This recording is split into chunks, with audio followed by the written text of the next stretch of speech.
Fata Morgana adalah satu khayalan atau imajinasi orang yang berjalan di padang pasir dan melihat pantulan cahaya kilau matahari yang begitu panas menerpa tanah pasir itu, sehingga memunculkan tampaknya seperti ada air atau sungai yang mengalir. Dan ini yang seringkali dijumpai di dalam para penjelajah padang gurun. Begitu juga dalam hidup kita, seringkali kita menemui fata morgana, sesuatu yang tampaknya seperti jalan keluar, sesuatu yang tampaknya seperti air yang mengalir di tanah gersang hidup kita yang kita alami. Tapi sesungguhnya itu bukan air sungguhan. Itu hanya imajinasi atau hayalan belaka dari diri kita yang ingin mengalami pembebasan dari masalah-masalah hidup. Tatkala kita dilanda berbagai macam pergumulan, fata morgana ini tampaknya menghibur sementara, tetapi itu bukan sesuatu yang nyata. Itu hanya hembusan dari keinginan terdalam di hati kita yang menyeruak keluar. Tetapi pemulihan dari Tuhan yang Tuhan kerjakan itu bukan fata morgana. Itu adalah sesuatu yang nyata. Saya Nikolas Kurniawan menemani di dalam Sabda Tuhan hari ini masih dari Mazmur 126 ayat yang keempat. Pulihkanlah keadaan kami ya Tuhan, seperti memulihkan batang air kering di tanah Negeb. Permohonan dari pemazmur yang banyak penafsir mengkaitkan mazmur ini dengan peristiwa pemulihan yang Tuhan kerjakan pada zaman Raja Hizkia. Yang pada saat itu setelah Tuhan mendemonstrasikan sebuah perbuatan ajaib dengan membunuhi musuh-musuh Israel, maka Hizkia pun mengalami secara personal bagaimana dia dipulihkan saat dia jatuh sakit dan hampir mati waktu itu. Lalu ada seorang nabi yang datang kepadanya dan lalu menyatakan perbuatan Tuhan baginya, sehingga Hizkia mengalami pemulihan dari sakitnya dengan cara yang juga ajaib dari Tuhan.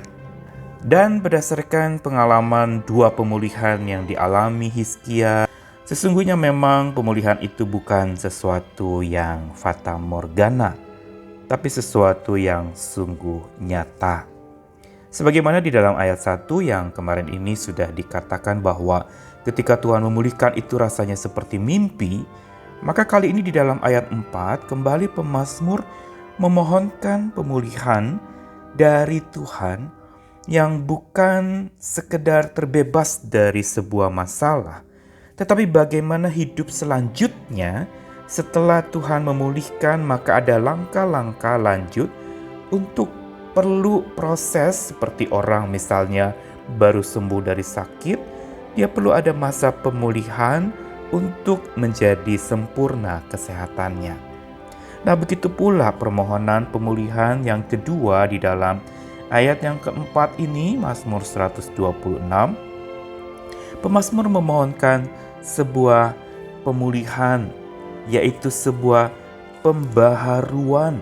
Setelah lewat masa-masa yang sulit, maka proses untuk penyesuaian dengan sesuatu yang baru yang Tuhan sudah pulihkan, itu adalah sesuatu yang memang memerlukan waktu, memerlukan proses yang tidak mudah. Dan yang digunakan di dalam ayat 4 di sini menarik sekali kita simak, yaitu bahwa permohonan pemulihan itu disetarakan dengan pemulihan batang air kering di tanah Negeb. Apakah itu? Mengapa pemazmur menggunakan perumpamaan ini? Batang air kering di tanah Negeb. Negeb atau Negev di dalam bahasa Ibrani artinya adalah kering. Dan ini adalah sebuah kawasan di selatan Israel yang menyerupai padang gurun. Karena memang tidak sepenuhnya itu kawasan berpasir seperti padang pasir begitu.